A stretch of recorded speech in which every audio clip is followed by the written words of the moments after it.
Makanya biasanya kaget kalau beta khotbah orang tidak bertobat. Itu tidak mematahkan semangat saya. Saya tahu kenapa dia tidak bertobat. Dan kalau Anda bertobat, saya bersuka cita sekali. Karena saya tahu kenapa Anda bertobat. Roh Kudus sedang bekerja. Melahir barukan Anda.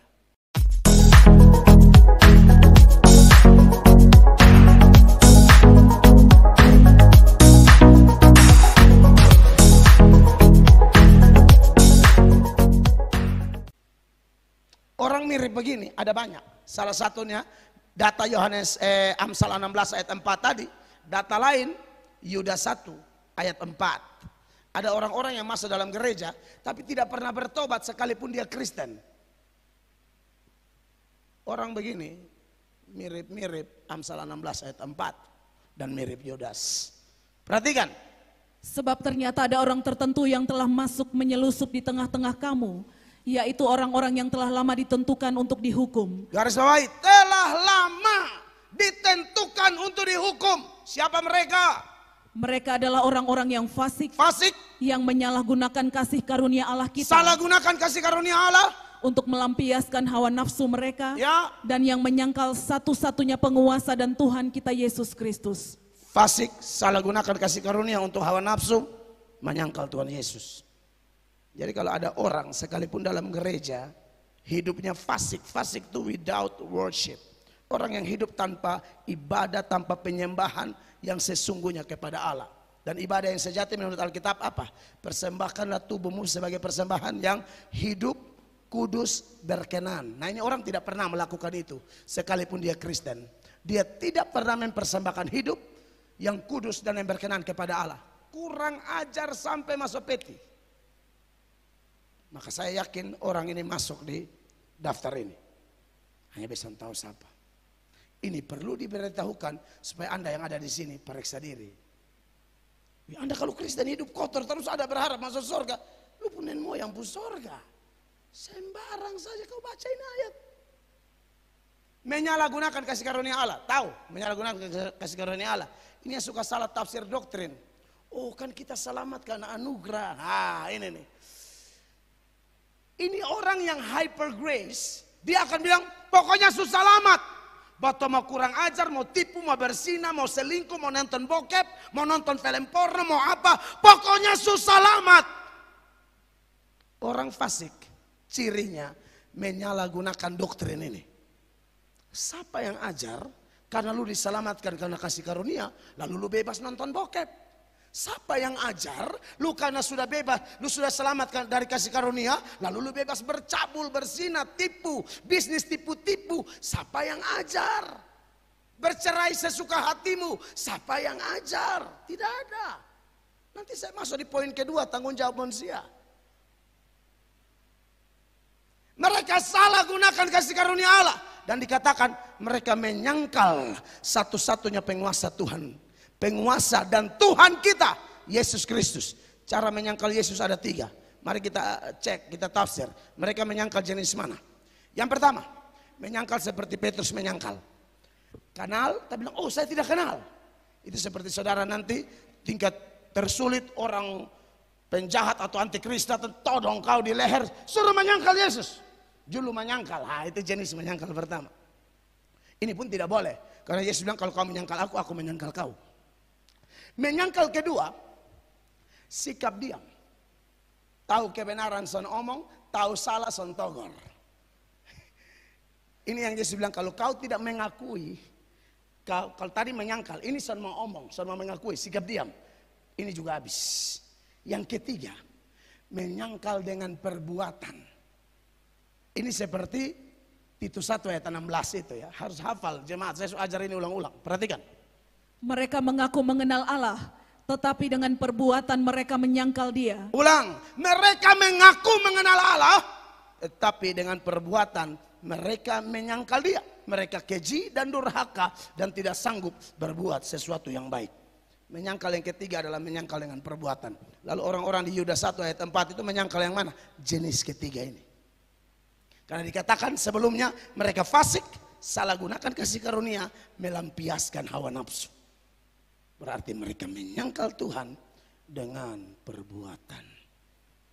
Nah ini yang kenapa KKR perlu dilakukan, karena masih banyak yang golongan ketiga. Doa Bapa Kami hafal, pengakuan iman rasuli hafal, lagu rohani hafal. Bahkan lagu rohani bukan cuma di gereja, lagi minum mabok pun lagu yang sama. Lagu yang dia pakai menyanyi isi vokal grup di gereja.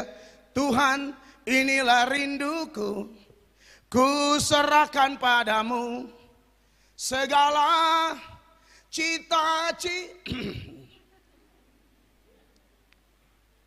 Itu pas tabis ini tuh menyanyi. Inilah rindu. Pas acara syukuran CD, Sopi jalan menyanyi. Tuhan inilah rinduku. Tetap lagu yang sama. Lagu yang sama. Menyangkal Tuhan dengan perbuatan. Mungkin Anda boleh mengaku, Yesus Tuhan, Yesus Tuhan. Tapi di akhir zaman tuh Tuhan tolak bilang, kau pembuat kejahatan. Nah itu tuh, menyangkal dengan perbuatan. Dia mengaku Yesus Tuhan tapi jahat. Baca dalam Matius 7 ayat 21 supaya kau jangan lupa sampai 23. Bukan setiap orang yang berseru kepadaku Tuhan, Tuhan akan masuk ke dalam kerajaan sorga, melainkan dia yang melakukan kehendak Bapakku yang di sorga. Terus pada hari terakhir banyak orang akan berseru kepadaku Tuhan, Tuhan, ya. Bukankah kami bernubuat demi namamu dan mengusir setan demi namamu dan mengadakan banyak mujizat demi namamu juga? Lalu Tuhan bilang apa? Pada waktu itulah aku akan berterus terang kepada mereka dan berkata, aku tidak pernah mengenal kamu, enyahlah daripadaku kamu sekalian pembuat kejahatan. Berseru Tuhan, bahkan pelayanan. Tapi ini ayat bilang pembuat kejahatan. Berarti ini menyangkal Allah dengan perilaku. Jadi saudara lihat, kepada orang Niniwe ada kesempatan berita pertobatan. Sodom langsung Tuhan bantai. Di situ ketahuan orang Sodom itu memang ditentukan untuk binasa. Dan mereka sudah di neraka.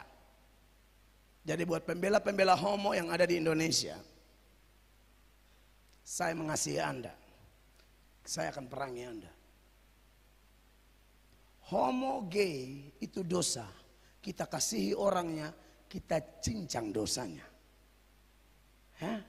Karena orang-orang Sodom itu buat mereka tidak ada kesempatan kok. Minimal Abraham khotbah lah. Abraham hanya lobi-lobi doa, bukan khotbah. Yang saya persoalkan sekarang, orang ini kan Alkitab bilang siapa berseru kepada nama Tuhan akan diselamatkan. Bagaimana dia bisa berseru kalau dia tidak percaya? Bagaimana dia percaya kalau dia tidak mendengar? Bagaimana dia mendengar kalau tidak ada yang memberitakan? Bagaimana orang memberitakan kalau dia tidak diutus? Nah Tuhan tidak utus orang ke sana. Tapi ke Niniwe Tuhan utus. Anda lihat, Anda bilang perlakuan beda. Kita sedang bicara tentang kedaulatan Allah. Suka-suka Tuhan. Anda kalau belajar ini doktrin, Anda mengerti. Dan hari ini Anda orang percaya, Anda akan menangis dalam penyembahanmu dan berkata, siapakah aku ini Tuhan, amin.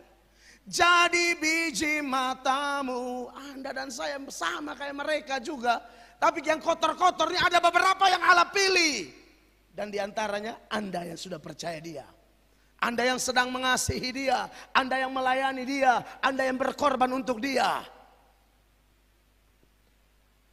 Anda kalau mengerti doktrin, tidak ada kata lain selain berkata, Tuhan kok beta. Apa yang saudara buat? Kalau bukan berkorban habis-habisan. Sama kayak Maria Magdalena. Karena dia dilepaskan dari 7 roh jahat. Dia salah satu orang pilihan. Dilepaskan dari setan-setan. Tidak tahu waktu dia diikat oleh setan. Mungkin dia lari telanjang bulat sampai jadi bahan omong satu kampung. Tapi Yesus jamah dia. Makanya dikubur Yesus dia ada. Disalib Yesus dia ada. Yesus mati, Yesus bangkit. Orang pertama yang dengar Yesus bangkit dia. Maria Manafe. Maria Magdalena. Haleluya.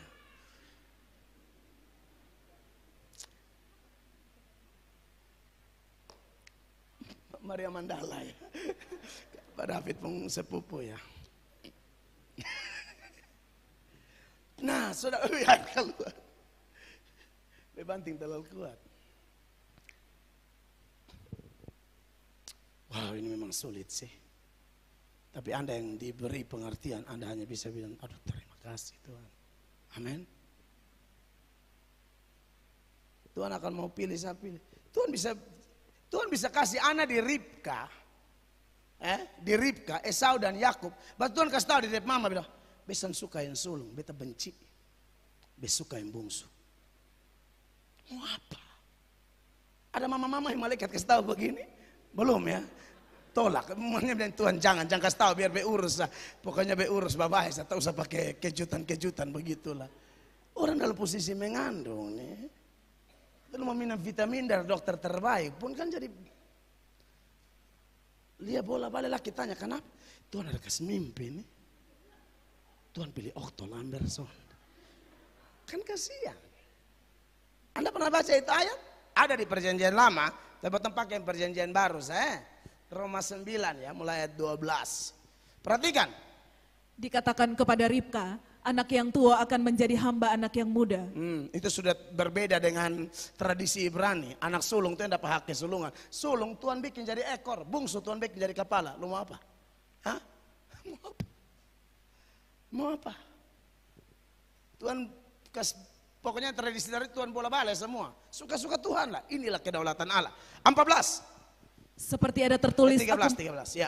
Seperti ada tertulis, aku mengasihi Yakub tetapi membenci Esau. Siapa yang mau marah Tuhan Allah? Nanti kan kita yang terbatas ini mulai protes Allah yang tak terbatas. Lebih dari ketong ini juga tak terbatas. Wih, sonde adil. Nanti itu ada di berikut tuh 14. Jika demikian, apakah yang hendak kita katakan? Apakah Allah tidak adil? Mustahil. Mustahil, Paulus bilang Allah itu tetap adil. Apakah gara-gara Tuhan benci Esau pilih Yakub saudara yang tidak adil? Paulus bilang tidak, mustahil, dia tetap adil. Karena itu suka-sukanya dia. Sorga-sorganya dia. Nah, ini yang sulit di situ. Ada yang dia pilih masuk sorga, ada yang tidak, suka-suka Tuhan. Jadi kunci saudara pikiran-pikiran liar tuh. Yang selama ini pernah ada seperti saya dulu. Yang berkata, wih kalau begitu Adi, kunciin malam. Kunci ini malam. Kata sama, beta juga liar-liar nih Tuhan bikin bawa baru ajar saudara. Tidak mungkin yang ajar saudara juga masih liar. Saudara ngerti ya? Beta juga ajar bingung. Saudara lihat Tuhan model apa nih? Layakkah kita percaya kepadanya? Beta kampanyekan untuk orang protes Allah, tidak mau. Dulu saya protes dia, sekarang saya kenal dia. Tidak ada yang tidak adil. Tidak ada tempat bagi ketidakadilan pada diri Allah. Yang ada cuma adil dan kemurahan. Yang masuk neraka itu dapat keadilan Allah. Yang terima sorga dapat kemurahan Allah. Tidak ada tempat bagi ketidakadilan Allah. Karena semua orang berdosa harus masuk neraka. Beberapa yang masuk neraka ini Tuhan pilih masuk sorga. Harusnya kita masuk neraka, Tuhan pilih masuk sorga. Itu yang saya bilang, bagaimana mungkin kita tidak bersyukur. 15-16. Sebab ia berfirman kepada Musa, aku akan menaruh belas kasihan kepada siapa aku mau menaruh belas kasihan. Ya. Dan aku akan bermurah hati kepada siapa aku mau bermurah hati. Kalau Tuhan tidak peduli sama Sodom dan Tuhan hanya peduli Niniwe, suka-suka Allah. Tuhan hanya mau pilih Yakub, Tuhan tidak pilih Esau, suka-suka Allah. Amin, kekasih Allah. Nah, berarti kekasih-kekasih Tuhan ini memang sulit. Tapi apa yang saya bagikan nih, kedaulatan Allah. Anda lihat, di Niniwe Tuhan bekerja di zaman itu sehingga orangnya bertobat. Dari raja sampai binatang malah. Tapi yang hitung pertobatannya bukan pertobatan binatang ya, manusianya. Tapi di zaman Yesus ada yang Yesus khotbah tidak bertobat. Sampai Yesus bilang, kamu ini tidak percaya karena kamu bukan dombaku. Yohanes 10 ayat 26 itu ya. Saudara masih ingat itu ayat ya? Dikatakan demikian. Tetapi kamu tidak percaya karena kamu tidak termasuk domba-dombaku. Iya, ini anak-anak setan. Yesus khotbah dong mau bunuh Tuhan Yesus. Ini Yohanes berapa nih? 10 ayat 26. Coba mundur ke Yohanes 8 ayat 37. Dikatakan demikian. Aku tahu bahwa kamu adalah keturunan Abraham, tetapi kamu berusaha untuk membunuh aku karena firmanku tidak beroleh tempat di dalam kamu. Bayangkan, khotbahnya Yunus beroleh tempat di hati orang Niniwe. Di zaman Yesus ada orang yang dengar langsung, bukan Yunus lah, Tuhan Yesus. Yang khotbahnya anak Allah, sudah bertobat. Makanya besoknya kaget, kalau beta khotbah orang tidak bertobat, itu tidak mematahkan semangat saya. Saya tahu kenapa dia tidak bertobat. Dan kalau Anda bertobat, saya bersuka cita sekali. Karena saya tahu kenapa Anda bertobat. Roh Kudus sedang bekerja. Melahir barukan Anda. Tapi kalau yang omong-omong kepal batu, beta aman-aman. Bukan besan omong loh. Menjadi dosa kalau saya tidak omong. Lu ini be omong, lu sudah dengar, tahu berapa sekali. Lu sudah bertobat, gua lolos. Tidak beroleh tempat di hatimu. Firmanku tidak beroleh tempat di hatimu. 38. Apa yang kulihat pada Bapa, itulah yang kukatakan, dan demikian juga kamu perbuat tentang apa yang kamu dengar dari bapamu. 39. Jawab mereka kepadanya, Bapa kami ialah Abraham. Kata Yesus kepada mereka, jikalau sekiranya kamu anak-anak Abraham, tentulah kamu mengerjakan pekerjaan yang dikerjakan oleh Abraham. 40. Tetapi yang kamu kerjakan ialah berusaha membunuh aku. Aku seorang yang mengatakan kebenaran kepadamu, yaitu kebenaran yang kudengar dari Allah. Pekerjaan yang demikian tidak dikerjakan oleh Abraham. Kalian mau bunuh aku, penghotbah di atas segala penghotbah. Hamba Tuhan yang anak kecil saja. Tuhan Yesus kau bilang kau tolak dia, kau tolak aku. Ini yang don tolak bukan anak kecil, Tuhan langsung. Mereka ini siapa? Ini anak-anak iblis semua. 44 langsung. Perhatikan. Iblislah yang menjadi bapamu, Ya. dan kamu ingin melakukan keinginan-keinginan bapamu. Betul. Ia adalah pembunuh manusia sejak semula dan tidak hidup dalam kebenaran, sebab di dalam dia tidak ada kebenaran. Apabila ia berkata dusta, ia berkata atas kehendaknya sendiri, Ya. sebab ia adalah pendusta dan bapa segala pendusta. Saudara-saudara, kepada Niniwe Tuhan karuniakan pertobatan. Nah, kita sudah belajar ya, orang bisa bertobat karena Tuhan. Tapi kenapa mereka tidak?